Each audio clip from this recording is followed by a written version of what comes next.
আজকে দেখাচ্ছি আমি লাউ শাক, লাউ পাতা বাটা।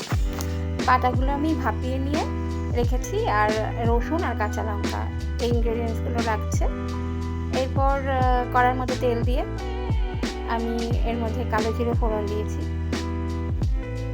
এই পাতা বাটা বা যে কোনো জিনিস বাটা এত ভালো লাগে খেতে, মানে গরম ভাত এক থালা সত্যি এগুলো দিয়ে উঠে যায়। আমার তো ভীষণ ভালো লাগে, আপনাদের কার কার ভালো লাগে জানি না।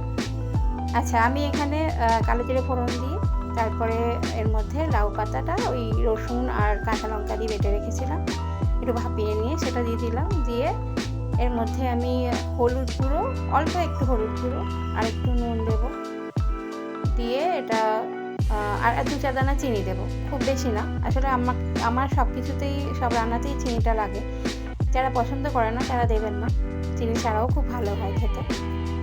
তো এই দিয়ে ব্যাস এটা নেড়ে নেড়ে পুরো শুকিয়ে নেবো। এটা দিয়ে সত্যি খুব ভালো লাগে ভাত খেতে। আমার তো এই রান্নাটা যেদিন করেছিলাম এক থালা ভাত আমি এটা দিয়ে শেষ করেছি। দেখুন শুকনো হয়ে গেলে আমি এটা নামিয়ে নিয়েছি।